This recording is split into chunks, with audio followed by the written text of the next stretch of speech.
it's Elizabeth Offgrid, and today we're going to talk about if I had to go back again, go back in time over a year ago and talk to my former self who was moving into a car, what would I tell myself? What would I do the exact same I wouldn't say anything about, and what would I definitely do differently? So there's a few things that I would do exactly the same. I would still start out in my Honda Civic. I wouldn't buy this car yet. Because the thing is, I really was able to figure out what exactly I wanted in a vehicle to live in. Did I even want to live in a car? Did I want an RV? Did I want a van? Whatever. By living in the car that I already owned. And I did a build. I got to find out what a build was like. Did I even want to do a build? The answer is no. I did a no build here. And I didn't have to spend any money on the vehicle because I already owned it and didn't have a car payment or any of that until I got this one. So that was very, very helpful. I wouldn't change a thing there. Related to that, the second thing is I went with a flat bed. So in my old Honda Civic, in that build, I did a flat bed. That was so important. Sleeping in a seat does not work for me at all for a whole host of reasons. And so I'm so glad I did a build so I could have a flat bed. Here, I didn't need to do a build to get a flat bed. This is a Subaru Forester. I was able just to put the seat down and it's flat, but I'm very glad I did that build. The third thing is I put tons of stuff in storage. I actually had 3 storage units for a while, and I don't now, but I put all kinds of stuff in storage. I didn't get rid of everything because I got rid of so much stuff, but I just couldn't get rid of everything. I have no regrets about that. I eventually got rid of almost all that stuff. I do not regret doing that. Similarly to that, I called junk haulers to haul away things. Have zero regrets about that. Even though it was super expensive, I had no time and energy to do it, to get rid of that stuff in another way. And so that was completely worth the money for me, for my mental health, to have junk haulers carry it away and take it to recycling and donate and all the things that they do. I also planned a trip, but not right away. It was like about 2 or 3 months out. I actually had reservations, and the idea is I had something to look forward to, but it wasn't right away, so it wasn't stressful. And I had a big trip that I went to Yellowstone and all that. And I'm so glad I did that because I had something to think about as I was starting to live in a car and getting used to it. But there wasn't a time pressure where I was really stressed about leaving, because there's a whole lot of things you have to do and kind of handle when you move out of your house or apartment into a vehicle. And if you're immediately going on a big, gigantic trip across the country, that would have been way too stressful for me personally. All right, so what would I do differently? The first thing is I have the first night I would spend in a motel. So I did not get out of my old apartment until like 9 p.m. And had been like 100 and something degrees that day. It was so hot. I was completely overheated. The car was full up to the brim. I couldn't sleep at all. I should have just gone to a motel and slept in the air conditioning. And yes, I would have had to spend $100 or more on a motel, but I would have actually slept, and I was so miserable. I mean, I didn't sleep at all. That's how miserable I was. I dozed tiny bit sitting in my chair. And it really wasn't necessary for that. I mean, yes, it made kind of this great video or whatever. I don't know. But I would have been so much better off just sleeping in a motel. And related to that, I would have let someone help me. My significant other wanted to help me, and I want to do everything myself. And I've kind of let go of that idea. Even though I'm still a very fiercely independent person, I'm much more chill with someone helping me. And I should have let my significant other come help move stuff into storage, take stuff to charity, and get some stuff that literally didn't fit in my car and put in their garage instead of me suffering. There's just no reason to suffer like that, even for YouTube videos. Another thing I would have done is not have the move out be on 4th of July weekend. And the reason is not because it was 4th of July weekend, but because that meant that all the campgrounds were full. Because the thing is, if I had planned it on a different day and time and week, then I could have gotten a campsite in a campground not that far from here, and I would have been moving out and then just driving an hour and been in a campground, especially if I'd had my last day be a weekday, because then there would be a campsite. Like on the weekend, if even it wasn't 4th of July weekend, there might have not been able to find a campsite anywhere local.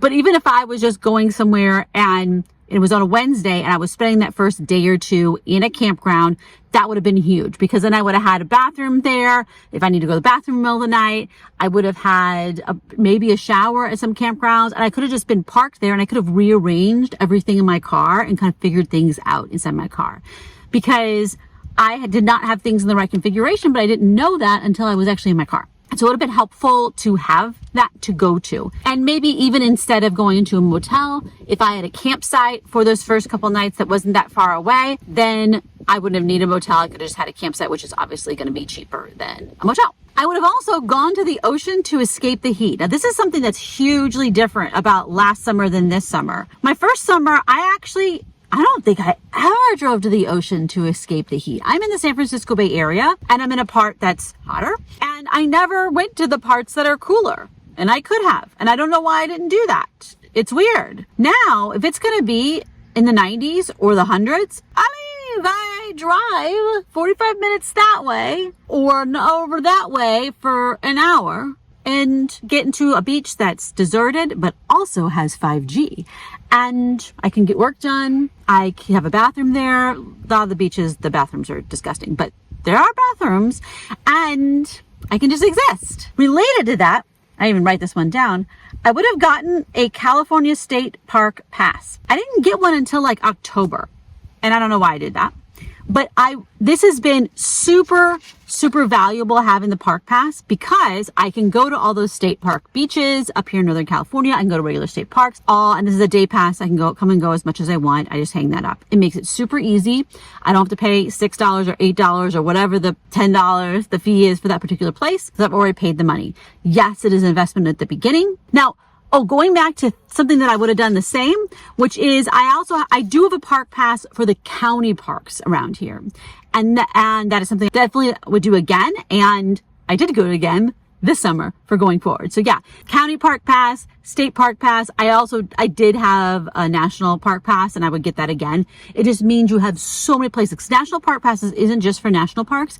It's also for any federal park. So it is for national monuments, it is for BLM official places, it is for fish and wildlife places, it is for Department of Agriculture places. There are so many places that fall under that same pass. Another thing I would actually have done differently, if I could go back and talk to Past Elizabeth, is I would say, you know what? Just get rid of everything in the fridge freezer. Either get rid of it, throw it out, put it in compost, whatever, or give it to your significant other to put in their stuff. Do not keep that stuff. Do not try to stuff it into a cooler. It's all going to go bad. You're not going to have the right ratio of ice. It's all going to melt. It's 104 degrees. I would have just either gotten rid of it or had someone else put it in their fridge freezer, because it just made no sense to stress myself out that way. And instead, what I would do is eat shelf-stable food or just get takeout for a couple days. It wouldn't even need to be that long. Just have those first couple days, just get takeout, just eat shelf-stable food, whatever, just get through it, and then add in a cooler or fridge or whatever I'm going to do after the first few days, once I kind of get everything rearranged and figured out and it's not 100 degrees, and give myself a break. And, you can kind of see that from this theme, is that I really did do everything at once, and it would have been much better to kind of space it out a tiny bit. Even just space it out over the course of a week or two. One night, just be out of my old apartment. Not do everything else that same night. I can just be in a motel, campground, whatever. Then have the first night that I sleep where I am stealth. Then have the first time I try to cook and store food, fresh food in a cooler or whatever. Have all those be separate occasions and not try to do everything all on the same day. Another thing I would do is use my sunroof as ventilation. I never used my sunroof in my Honda Civic. I never opened it. It's almost like I forgot it existed. I don't know. It was weird.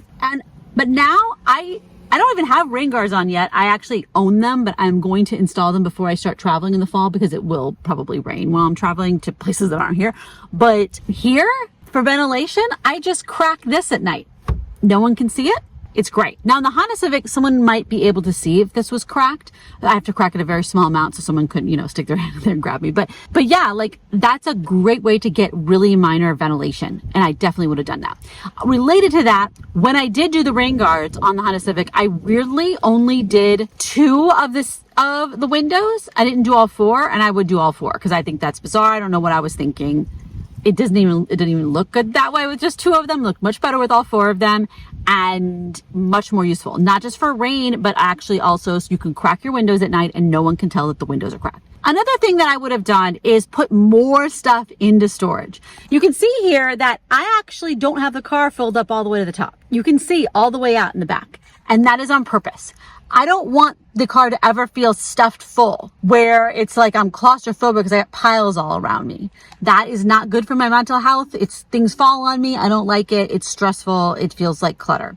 The thing is, this isn't like that tidy in here, but because it's not piled all the way up, it doesn't feel stressful to me. So that's something that I would have done, is put more of my stuff into storage, and then I could have figured out what do I actually need and get that stuff out of, a little bit at a time. For example, I had all my clothes that I owned in the car with me. Well, I'm not wearing all of it, especially the winter stuff. I'm not wearing when it's 100 degrees Fahrenheit. So I could have put almost everything into storage and just kept out maybe 5 outfit, days of clothes, or days of clothes, and then gone back into my storage and gotten more stuff out as I needed. And that's really how I do it now, where my storage unit is my closet, my basement, my garage, my attic. And I use it as a rotating storage for off-season things, for gear, whatever it is. So helpful. Related to that is I would have put my pantry stuff in my significant other's garage. My food can't go in my current storage unit. That's actually one of the great things about my new warehouse space, which I'll talk about later because I'm switching from storage unit space to warehouse space. But I can't put food there because it's against the rules. So I could have put it in my significant other's garage, which I did for a while. And I don't need all that food in here. I'm not baking bread every day. I don't need the flour in here. There's just certain things I don't need in here all the time unless I'm going to do a specific project about that. Just get all that stuff out and keep it simple. So those are the things that I would have changed. Some of the other things that I did that were great, having a fan is a vital thing to have, these little USB powered fans. I have a different fan now than I did back then. And I would have, where is my fan? Where are you? Here's the little fan that I have now that attaches to the thing right there, back there. And it's USB chargeable. One thing I didn't get in the beginning that I would have gotten is a little noise machine. This is a one made for babies and it is a sound machine. This is so helpful to help me fall asleep, to overcome noise. So those are the things that I would have kept the same and done differently.